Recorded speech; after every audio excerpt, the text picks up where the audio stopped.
Bonjour mes bien-aimés frères et sœurs, que le Seigneur vous bénisse, que le Seigneur nous bénisse ensemble. Nous nous retrouvons pour continuer notre étude, l'étude qui s'intitule La foi qui sauve, la foi qui sauve. Nous allons parler aujourd'hui de la foi sans les œuvres. Mais je ne vais pas approfondir ce sujet. Nous y reviendrons à la fin de l'étude. Je vous invite déjà à lire avec moi Jacques 2, verset 17, verset 20 et verset 26.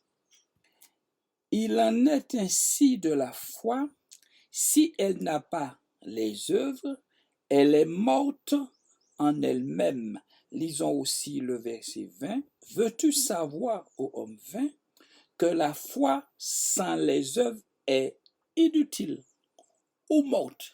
Alors, on traduit soit la foi est morte ou la foi est inutile, parce que vous avez des manuscrits grecs qui parlent de mort et qui parlent aussi d'une foi qui est inutile. Donc, on peut traduire ce verset ainsi. La foi sans les œuvres est morte et inutile. Pourquoi? Parce que dans le grec, nous retrouvons les deux expressions. Lisons aussi le verset 26. Comme le corps sans esprit est mort, de même la foi sans les œuvres est morte. Qu'est-ce que cela veut dire, la foi sans les œuvres? C'est la foi sans obéissance à la parole de Dieu. C'est une foi qui n'est pas mise en pratique. C'est la foi sans la mise en pratique de la parole de Dieu.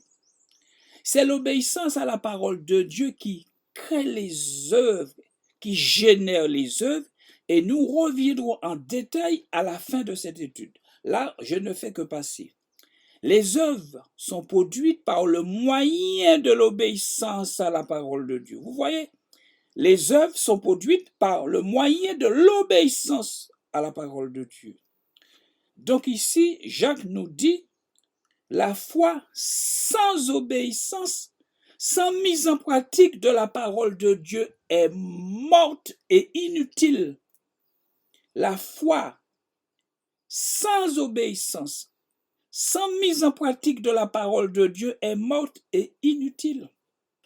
Lorsqu'il dit que la foi est morte, cela veut dire que la personne est dans une foi sans salut. C'est clair. La vie ne peut pas sortir d'une foi qui est morte. C'est pas possible. La Bible dit que le juste vivra par sa foi. Ici, il s'agit d'une foi qui est vivante. Une foi qui est morte donne la mort. Vous n'allez pas trouver de fruits dans un arbre qui est mort. Dans notre contexte, la mort produit la mort. Le refus d'obéir à la parole de Dieu donne la mort, produit la mort. Prenons l'exemple de ces femmes qui vivaient dans la désobéissance. Par exemple, dans 1 Timothée 5, verset 6. Mais notez ici que Paul parle de chrétiens, de chrétiennes. Il dit, mais celle qui vit dans les plaisirs est morte, quoique vivante. Vous voyez? Celle qui vit dans les plaisirs, l'apôtre Paul dit que ces gens-là étaient mortes, quoique vivantes. Donc, une foi qui est morte ne peut pas vous maintenir en vie spirituellement. C'est pas possible. Donc, lorsqu'il dit que la foi est morte, cela veut dire que la personne est dans une foi sans salut. Une personne qui est dans une foi qui est morte spirituellement, la personne elle-même est morte. Puisque la Bible dit que le juste vivra par sa foi. C'est ta foi qui va te maintenir en vie spirituellement. Mais si ta foi est morte, comment fera-t-elle pour te maintenir en vie puisqu'elle est morte? Le juste vivra par sa foi. Ici, il s'agit d'une foi qui est vivante. Le juste vivra par sa foi. Mais si ta foi est morte, mais toi aussi, comme nous venons de voir pour ces femmes.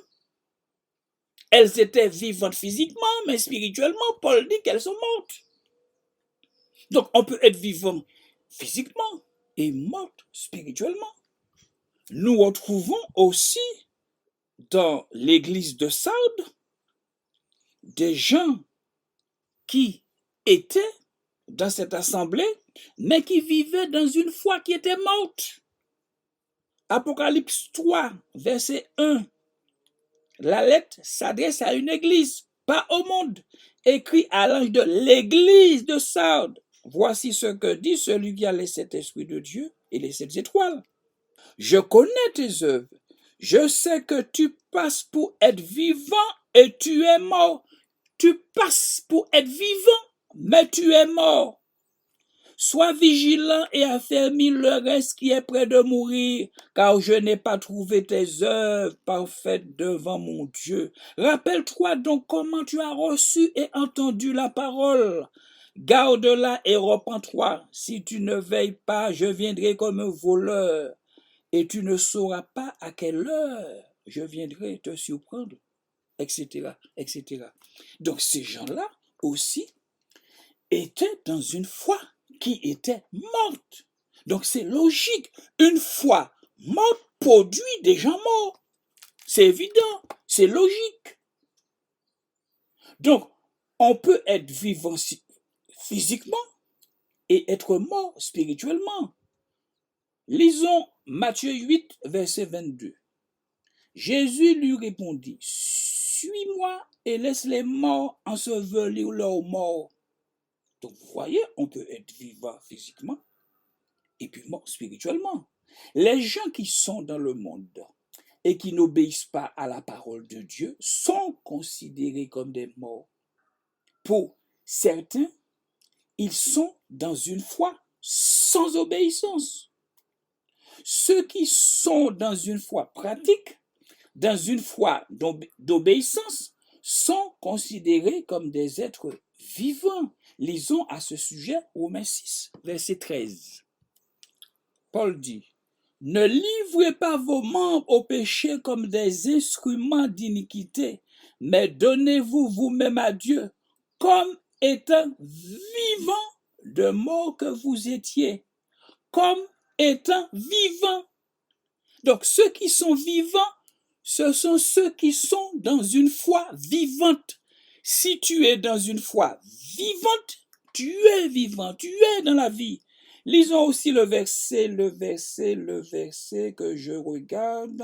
Le verset 11 nous dit, « Ainsi vous-même, regardez-vous comme morts au péché et comme vivants pour Dieu en Jésus-Christ. » Regardez-vous comme vivants. Vous êtes vivants. Vous êtes vivants parce que vous êtes dans une foi vivante. Mais à partir du moment qu'un chrétien est dans une foi sans œuvre, dans une foi inutile, dans une foi morte, cette personne est morte spirituellement. Cette personne est morte spirituellement. Les inconvertis sont dans une foi qui n'affecte pas leur vie. Ces gens-là croient en Dieu, comme nous l'avons vu précédemment, mais ne sont pas entrés dans la vie éternelle, ne sont pas entrés dans la vie nouvelle. L'apôtre Paul nous parle d'une vie nouvelle dans Romains 6, verset 4. Il dit, afin que vous marchiez en nouveauté de vie, afin que vous marchiez dans la vie nouvelle que Jésus nous a communiquée au moment de la nouvelle naissance, au moment de la régénération. Nous retrouvons aussi cette vie dans Jean 6, verset 57. Jésus déclare, comme le Père qui est vivant, comme le Père qui est vivant m'a envoyé, et que je vis par le Père, ainsi, celui qui me mange vivra par moi. Celui qui me mange, c'est-à-dire celui qui croit en moi, vivra par moi, vivra par moi. Pourquoi? Parce que cette personne est dans une foi vivante. Donc les gens dans le monde croient en Dieu, mais leur vie n'est ni changée, ni transformée, ni métamorphosée. À ceux qui ont accepté Jésus comme sauveur personnel, à ceux qui croient en Dieu, la parole de Dieu déclare. Lisons Éphésiens 4, versets 17 à 32. Paul dit, « Voici donc ce que je dis et ce que je déclare dans le Seigneur. Vous ne devez plus marcher comme les païens qui marchent selon la vanité de leurs pensées. Ils ont l'intelligence obscurcie. Ils sont étrangers à la vie de Dieu. » Voyez, ils sont étrangers à la vie de Dieu. Ils ne connaissent pas la vie de Dieu parce que ces gens-là sont dans une foi qui est morte. Étrangers à la vie de Dieu à cause de l'ignorance qui est en eux, à cause de l'endurcissement de leur cœur. Ayant perdu tout sentiment, ils se sont livrés au dérèglement pour commettre toute espèce d'impureté jointe de la cupidité.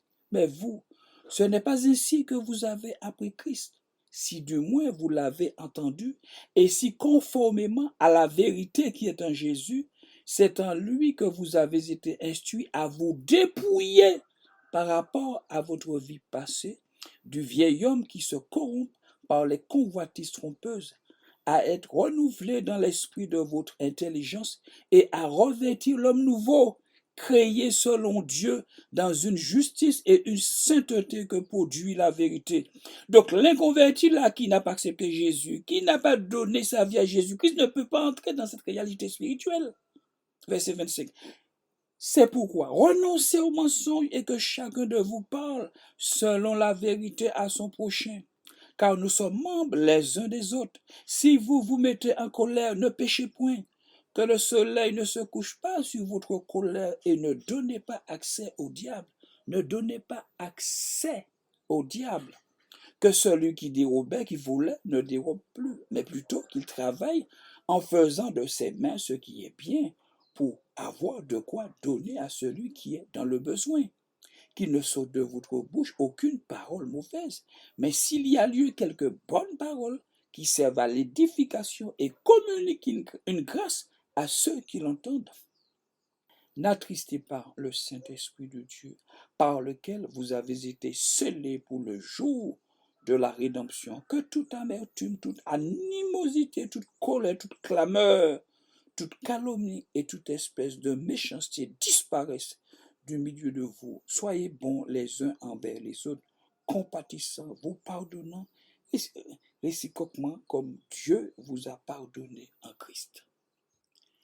Vous voyez, en tant qu'enfant de Dieu, c'est ce que Dieu attend de ses enfants. Lisons aussi Éphésiens 5, 1 à 14.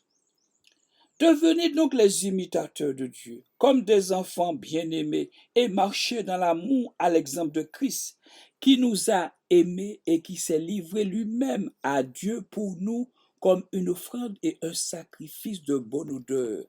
Il dit, le verset 3, que la débauche, qu'aucune impureté, ni la cupidité ne soit même pas nommée parmi vous, ainsi qu'il convient à des saints. Vous voyez, ces choses-là ne doivent même pas être nommées parmi vous, ainsi qu'il convient à des saints. Qu'on n'entende ni paroles grossières, ni propos insensés ou équivoques, choses qui sont contraires à la bienséance, qu'on entende plutôt des actions de grâce, car sachez-le, aucun débauché ou impur ou cupide n'a d'héritage dans le royaume de Christ et de Dieu. Que personne ne vous séduise par de vains discours, car c'est à cause de ces choses que la colère de Dieu vient sur les fils de la rébellion. Et donc aucune part avec eux. Autrefois vous étiez ténèbres, et maintenant vous êtes lumière dans le Seigneur. Marchez comme des enfants de lumière, car le fruit de la lumière consiste en toutes sortes de bonté, de justice et de vérité. Examinez ce qui est agréable au Seigneur, et ne prenez point part aux œuvres infructueuses des ténèbres, mais plutôt condamnez-les, car il est honteux de dire ce qu'ils font en secret. Mais tout ce qui est réprouvé apparaît en pleine lumière, car tout ce qui est ainsi manifesté est lumière. C'est pour cela qu'il est dit, réveille-toi, toi qui dors, réveille-toi d'entre les morts, et Christ t'éclairera. Dieu demande à ceux qui croient en lui de ne pas imiter les abominations des païens. Deutéronome 18, verset 9. Lorsque tu seras entré dans le pays que l'Éternel ton Dieu te donne, tu n'apprendras point à imiter les abominations de ces nations-là. Lorsque tu seras entré dans le pays que l'Éternel ton Dieu te donne, tu n'apprendras point à imiter les abominations des nations. La parole de Dieu nous appelle à une transformation complète. Romains 12, verset 2. Soyez transformés par le renouvellement de l'intelligence. Celui qui croit réellement en Dieu, en Jésus-Christ, celui qui exerce la foi, doit entrer dans une vie où il est transformé, changé et métamorphosé. Romains 12, 2, soyez transformés, soyez transformés. 1 Corinthiens 3, 18, nous tous qui le visage découvert, nous contemplons la gloire du Seigneur et nous sommes transformés en la même image que le Seigneur Jésus-Christ. Et mes bien-aimés, vous connaissez l'objectif de Dieu. L'objectif de Dieu nous est révélé dans Romains 8, verset 29. Nous est révélé dans Romains 8, verset 29, qui nous dit que Dieu nous a prédestinés dans son amour à porter l'image de son Fils, mes amis, à porter l'image de son Fils. La Bible nous parle beaucoup de sainteté. Vous voyez, Dieu nous appelle à une vie de sainteté, mes amis. De la Genèse jusqu'à l'Apocalypse, Dieu appelle son peuple à une vie de sainteté. Et pourquoi nous appelle-t-il à une vie de sainteté, mes amis? Parce que lui-même est saint. Parce que lui-même est saint. Ésaïe 43, verset 3. Car je suis l'Éternel, ton Dieu, le Saint d'Israël, ton Sauveur. C'est pour cela que Dieu nous dit dans 1 Pierre, vous serez saints car je suis saint. Vous serez saints car je suis saint. 1 Pierre 1, 14 à 16. Donc, Dieu s'est révélé au peuple d'Israël comme étant un Dieu saint. Ouais, Dieu s'est révélé au peuple d'Israël comme étant un Dieu saint. Lévitique 19, versets 1 à 2. L'Éternel parla à Moïse et dit, parle à toute l'assemblée des enfants d'Israël, et tu leur diras, soyez saints, car je suis saint, moi l'Éternel votre Dieu. Ouais, mes bien-aimés, je n'invente rien. Et lorsque vous avez des serviteurs, des pasteurs qui disent qu'il ne faut pas parler de sainteté, de sanctification aux gens parce que vous les mettez dans la dépression. Donc ces serviteurs nous disent que lorsque nous prêchons la sanctification, nous mettons les chrétiens dans la dépression. Mes amis, 1 Thessaloniciens 4, verset 3, ce que Dieu veut, c'est votre sanctification. Donc s'il y a quelqu'un qui vous met dans la dépression, c'est pas ceux qui prêchent la sanctification, mais c'est Dieu lui-même. La Bible dit ce que Dieu veut, c'est votre sanctification. Donc si vous avez un problème avec ça, adressez-vous directement à Dieu. Nous n'avons pas écrit de Bible, nous ne faisons que citer ce que dit la parole de Dieu. Lisons aussi Lévitique 11, versets 44 à 45. Car je suis l'Éternel votre Dieu, vous vous sanctifierez. Car je suis l'Éternel votre Dieu, vous vous sanctifierez. Qui vous dit de vous sanctifier? C'est Dieu lui-même. C'est Dieu qui vous demande de vous sanctifier. Et vous serez saints, car je suis l'Éternel votre Dieu. Vous vous sanctifierez et vous serez saints, car je suis saint. Et vous ne vous rendrez point impurs par tous ces reptiles qui rampent sur la terre, car je suis l'Éternel qui vous a fait monter du pays d'Égypte pour être votre Dieu et pour que vous soyez saints, car je suis saint. pour être votre Dieu et pour que vous soyez saints, car je suis saint.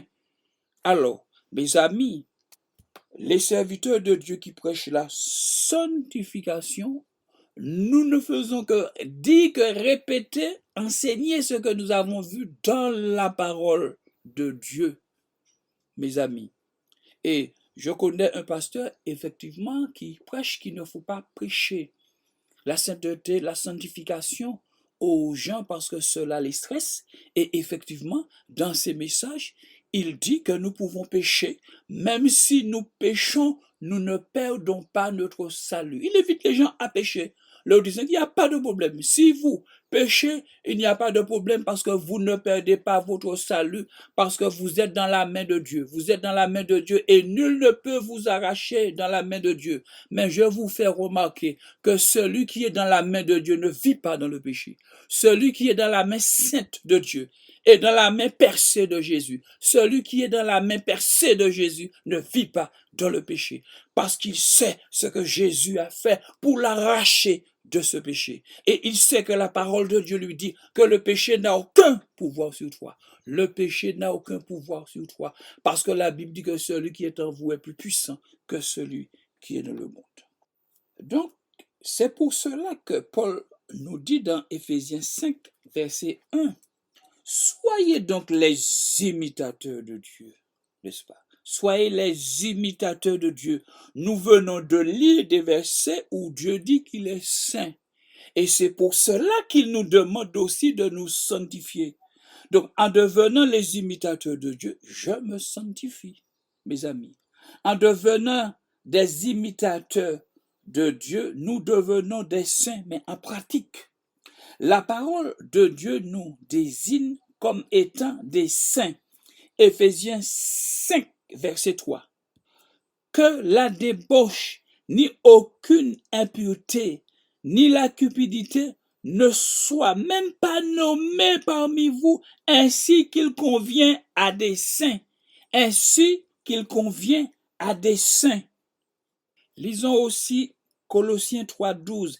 Ainsi donc, comme des élus de Dieu, saints et bien-aimés, revêtez-vous de sentiments de compassion, de bonté, d'humilité, de douceur et de patience. Ainsi donc, comme des élus de Dieu, saints et bien-aimés,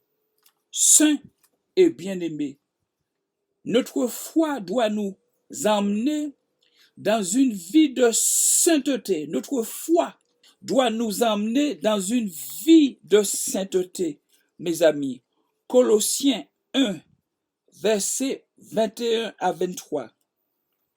Et vous qui étiez autrefois étrangers et ennemis par vos pensées et par vos mauvaises œuvres, il vous a maintenant réconciliés par sa mort dans le corps de sa chair, pour vous faire paraître devant lui saint, sans défaut et sans reproche, si du moins vous demeurez fondés et inébranlables dans la foi, sans vous détourner de l'espérance de l'évangile que vous avez entendu et qui a été prêché à toute créature sous le ciel. Et de moi, Paul, j'ai été fait ministre pour vous faire paraître devant lui saint, pour vous faire paraître devant lui lorsqu'il reviendra chercher l'Église pour les noces de l'agneau. Bon, mais nous allons apparaître saints devant lui parce que nous l'étions déjà. Donc ce qu'il va faire, c'est parfaire ce qui avait déjà été commencé. Il y a une œuvre de sainteté et de sanctification qui a commencé sur la terre. Et lorsque Jésus revient, Jésus achève cette œuvre de sainteté et de sanctification. Mais si cette œuvre-là n'avait jamais eu lieu, le Seigneur ne pourra rien faire pour vous faire paraître devant lui saint et sans défaut et sans reproche, parce qu'il avait déjà commencé cette œuvre en nous avant sa venue. Mes amis, il avait déjà commencé cette œuvre en nous. Mais maintenant, si vous êtes dans une foi qui ne vous conduit pas dans une vie de sainteté, il y a un problème. Et je dis un problème grave. Et je reprends. Et maintenant, si vous êtes dans une foi qui ne vous conduit pas dans une vie de sainteté, il y a un problème. N'écoutez pas les gens qui vous disent que le mot sainteté vous stresse, c'est diabolique. Ce sont des propos qui viennent du diable, qui viennent du cœur du diable, qui viennent de l'enfer. De comment un serviteur de Dieu se permet de dire à l'Église que la sainteté les conduit dans une vie dépressive. Mais c'est faux. C'est faux et abominable. Je continue. Mais maintenant, si vous êtes dans une foi qui ne vous conduit pas dans une vie de sainteté, il y a un problème. C'est l'inconverti qui se trouve dans cette foi-là. Sa foi ne l'a pas conduit à être une nouvelle créature, une nouvelle création. La Bible dit que si quelqu'un est en Christ, il est une nouvelle création. Les choses anciennes sont passées et voici toutes choses sont devenues nouvelles. Nous trouvons aussi ce verset dans Galates 6, verset 15. Pour ceux qui ont la foi, qui croient véritablement en Dieu, quel est l'objectif de Dieu pour eux? Je reprends. Pour ceux qui ont la foi, qui croient véritablement en Dieu, quel est l'objectif de Dieu pour eux? Nous trouvons cet objectif dans Colossiens 1, versets 21 à 22. Je reprends Colossiens 1, versets 21 à 22, Éphésiens 5, verset 27 et 1 Pierre 3, verset 14. Lisons déjà Colossiens chapitre 1, versets 21 à 22. Alors, nous relisons. Et vous qui étiez autrefois étrangers et ennemis par vos pensées et par vos mauvaises œuvres, il vous a maintenant réconciliés par sa mort, par le corps de sa chair, pour vous faire paraître devant lui saint et sans défaut et sans reproche. C'est ça l'objectif de Dieu. C'est l'objectif de Dieu pour vous faire paraître devant lui saint, sans défaut et sans tache. Ça, c'est l'objectif de Dieu. Allons maintenant dans Éphésiens 5, 27. Verset 27 nous dit, pour vous faire paraître devant lui, cette église glorieuse, sans tache, ni ride, ni rien de semblable, mais sainte et irréprochable. Je reprends, pour faire paraître devant lui cette église glorieuse, sans tache, ni ride, ni rien de semblable, mais sainte et irréprochable. Ça, c'est l'objectif de Dieu, mes amis. 2 Pierre 3, 14. C'est pourquoi, bien-aimés, en attendant ces choses, en attendant le retour de Jésus, appliquez-vous à être trouvé par lui sans tache, veut dire saint. Appliquez-vous à être trouvé sans tache, c'est-à-dire vivant dans la sainteté. Appliquez-vous à être trouvé par lui sans tache et irréprochable dans la paix. Voyez l'objectif de Dieu pour nous. Maintenant, si vous écoutez des hommes qui vous disent que la vie de sainteté vous stresse, comment ferez-vous pour entrer dans cette réalité spirituelle? Celui qui est dans une foi sans obéissance ne pourra jamais entrer dans cette expérience-là. C'est impossible. Lisons ce que Dieu attend de nous, mes amis. 1 Thessaloniciens 4. Ce que Dieu veut, c'est votre sanctification. Ce que Dieu veut, c'est votre sanctification. Une foi qui ne nous conduit pas dans cette vie de sainteté n'a aucune valeur devant Dieu.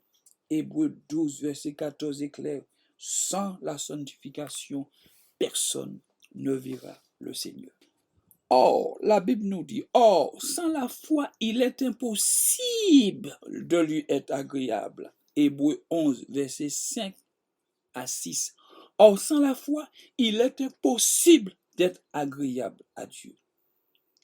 La foi d'Enoch l'a amené à vivre une vie qui était agréable à Dieu. Alors que Enoch n'avait ni Bible, ni Église.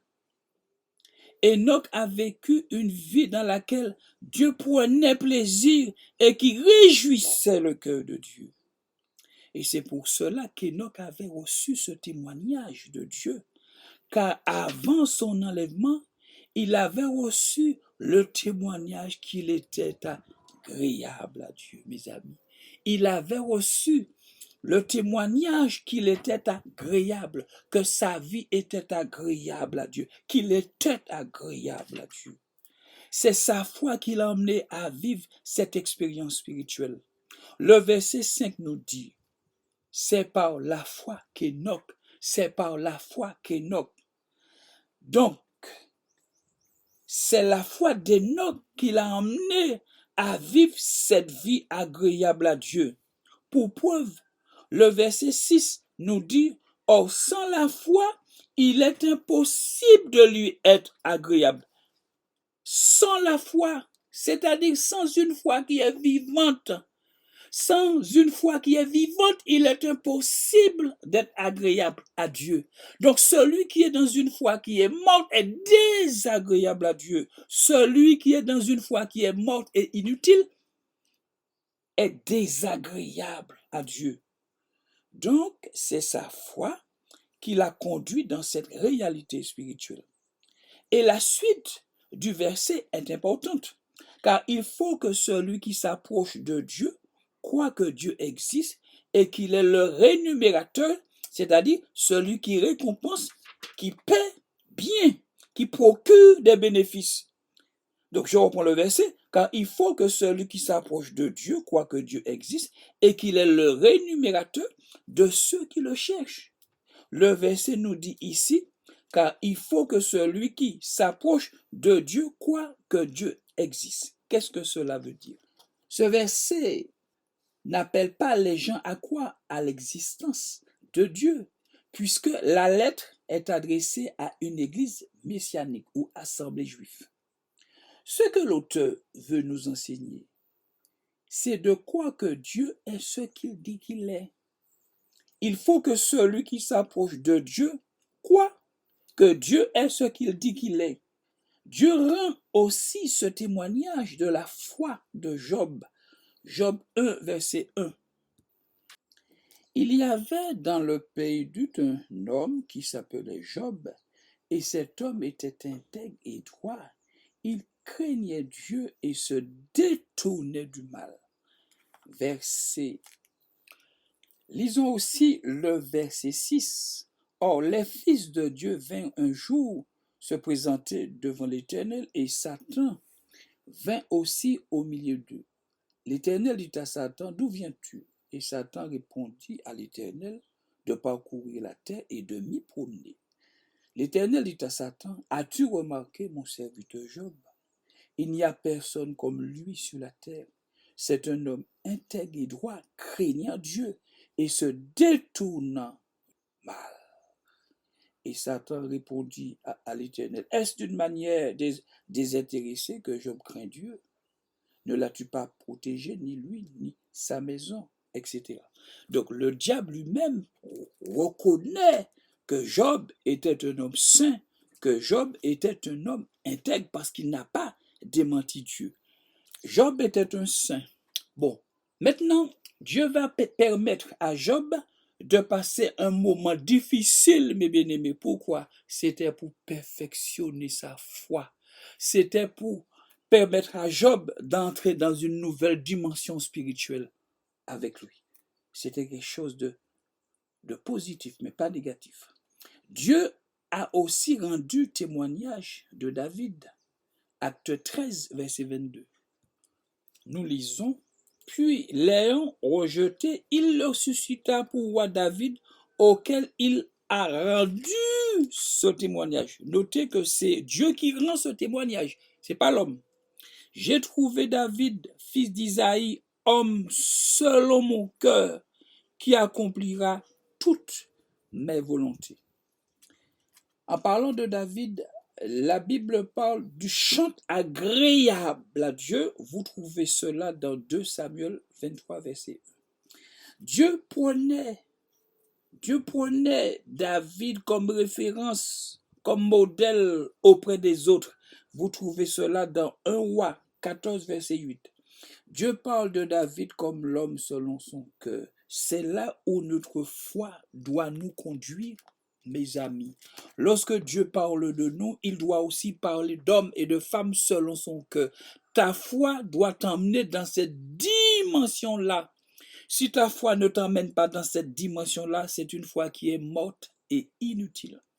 Et nous avons lu, or sans la foi, il est impossible de lui être agréable. Hébreux 11, verset 6. Sans la foi, il est impossible de lui être agréable. Par conséquent, celui qui est dans une foi morte, dans une foi inutile, ne peut pas être agréable à Dieu parce que cette personne est dans une foi sans salut. Nous avons déjà vu qu'il y a une foi dans laquelle il n'y a pas de salut. C'est une foi qui emmène les gens en enfer. Or, sans la foi, il est impossible de lui être agréable. Qu'est-ce que cela veut dire? Cela veut dire que sans une foi d'obéissance, il est impossible de lui être agréable. Sans une foi d'obéissance, il est impossible de lui être agréable.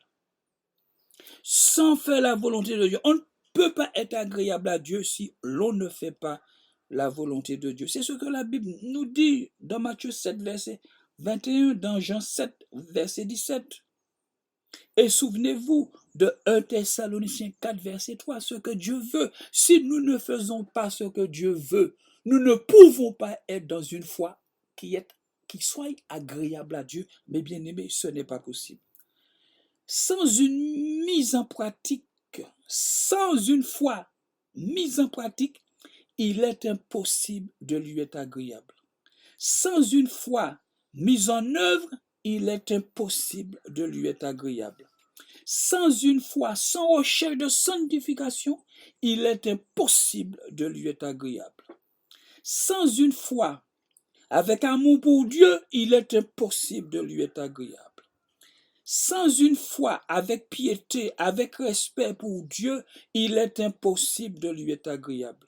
Sans une foi avec une communion avec Dieu, il est impossible de lui être agréable.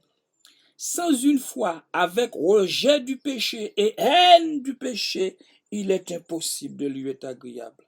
Sans une foi avec renoncement à soi, sans une foi avec renoncement à soi et mort à soi, on ne peut pas plaire à Dieu. On ne peut pas être agréable à Dieu. Ce n'est pas possible. Sans une foi avec ressemblance avec Jésus, avec porter l'image de Jésus, on ne peut pas être agréable à Dieu. Ce n'est pas possible. Sans une foi sans suivre Jésus, on ne peut pas plaire à Dieu. On ne peut pas être agréable à Dieu. Avec une foi sans repentance, sans conversion, sans nouvelle naissance, on ne peut pas plaire à Dieu. On ne peut pas être agréable à Dieu. Avec une foi sans maintenir la chair et le vieil homme crucifié, il est impossible d'être agréable à Dieu. Si votre foi ne vous permet pas de garder le vieil homme et la chair crucifiée, vous ne pouvez pas plaire à Dieu. Sans une foi, sans intimité avec Dieu et Christ, il est impossible d'être agréable à Dieu. Dans une foi sans marcher comme Jésus, il est impossible de lui être agréable. Dans une foi où vous ne marchez pas, où vous ne vivez pas comme Jésus, vous ne pouvez pas être agréable à Dieu, mes amis. Ce n'est pas possible. Dans une foi où vous ne vous sanctifiez pas comme Jésus, vous ne pouvez pas être agréable à Dieu. Dans une foi où vous n'haïssez pas le péché comme Jésus haïssait le péché, vous ne pouvez pas être agréable à Dieu. Dans une foi où vous n'obéissez pas à Dieu comme Jésus, vous ne pouvez pas plaire à Dieu. Ce n'est pas possible. Dans une foi où vous n'aimez pas Dieu comme Jésus, vous ne pouvez pas plaire à Dieu. Dans une foi où vous n'aimez pas vos frères et sœurs en Christ, vous ne pouvez pas plaire à Dieu. Sans une foi agissante, il est impossible de plaire à Dieu. Il est impossible de lui être agréable. Ce n'est pas possible. Dans la parole de Dieu, la foi est liée à être agréable à Dieu. Celui qui croit en Dieu doit être agréable à Dieu, comme nous l'avons vu pour Enoch.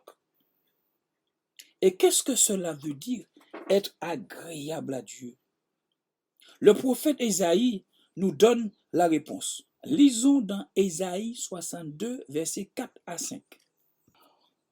On ne te nommera plus délaissé, on ne te nommera plus ta terre, on ne nommera plus ta terre désolation, mais on t'appellera mon plaisir en elle, et on appellera ta terre épouse, car l'Éternel met son plaisir en toi. Car l'Éternel met son plaisir en toi. C'est ça est agréable à Dieu. Car l'Éternel met son plaisir en toi. Cela veut dire qu'il prend plaisir en toi. Et ta terre aura un époux. Comme un jeune homme s'unit à une vierge, ainsi tes fils s'uniront à toi. Et comme la fiancée fait la joie de son fiancé, ainsi tu feras la joie de ton Dieu. Ainsi tu feras la joie de ton Dieu. Notre vie doit susciter de la joie dans le cœur de Dieu. Notre vie doit susciter de la joie dans le cœur de Dieu. Lisons Sophonie 3, verset 17. Lisons. L'Éternel ton Dieu est au milieu de toi comme un héros qui sauve. Il fera de toi sa plus grande joie. Il fera de toi sa plus grande joie. Il gardera le silence dans son amour. Il aura pour toi des transports d'allégresse. Vous voyez? Ouais. L'Éternel, ton Dieu, est au milieu de toi comme un héros qui sauve. Il fera de toi sa plus grande joie. Il gardera le silence dans son amour. Et il aura pour toi des transports d'allégresse. Croyez que Dieu puisse éprouver de tels sentiments pour ceux qui font le choix de le blesser et de vivre dans le péché. Non, mon ami, non, non, non, c'est impossible. Lisons ce que dit le psalmiste dans le psaume 149, verset 4. L'auteur nous dit, en effet, l'Éternel prend plaisir en son peuple. L'Éternel prend plaisir en son peuple.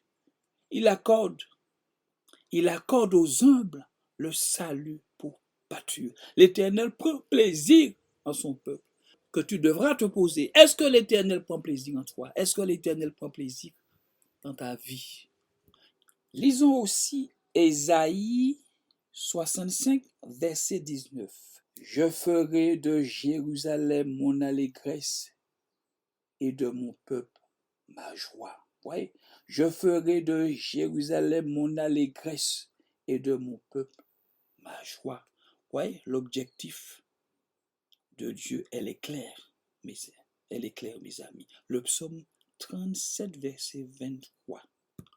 Vous lirez ces versets chez vous, Proverbe 11, verset 20, le psaume 18, verset 22, verset 31 et verset 33. On continue.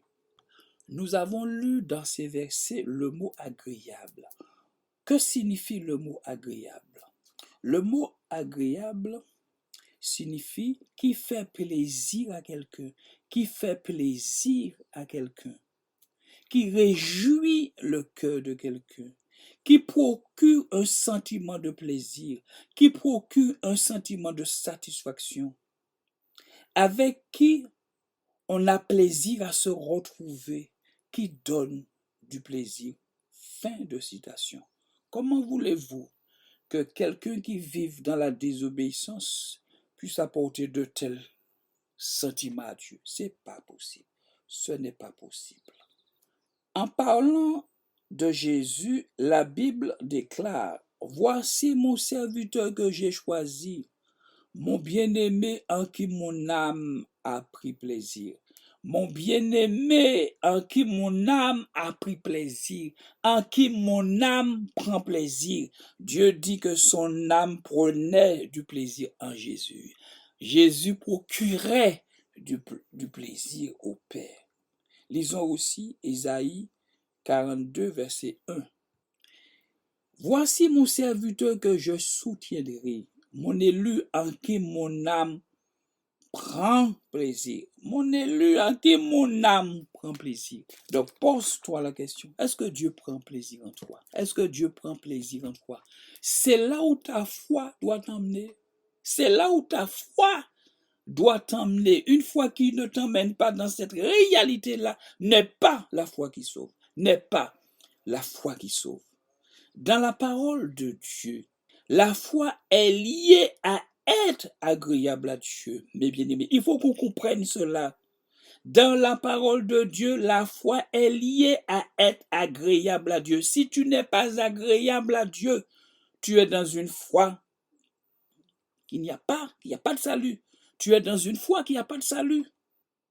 La Bible est claire. Or, sans la foi, il est impossible de lui être agréable. Celui qui croit en Dieu doit être agréable à Dieu. C'est pour cela que Paul déclare dans 2 Corinthiens 5, verset 9. Écoutez ce que Paul dit. C'est pour cela aussi que nous nous efforçons de lui être agréable. Paul dit que nous nous efforçons de lui être agréable. Mais par amour. Nous nous efforçons de lui être agréable, mais par amour. Donc, vous voyez, il n'y a pas de vie chrétienne sans cette réalité-là, mes bien-aimés. Notre foi doit nous emmener dans cette réalité spirituelle. Et c'est ce que nous allons voir la prochaine fois, mes bien-aimés. Nous allons maintenant nous quitter, puis nous allons nous retrouver prochainement pour continuer dans cette même pensée. Que le Seigneur vous bénisse et à la prochaine.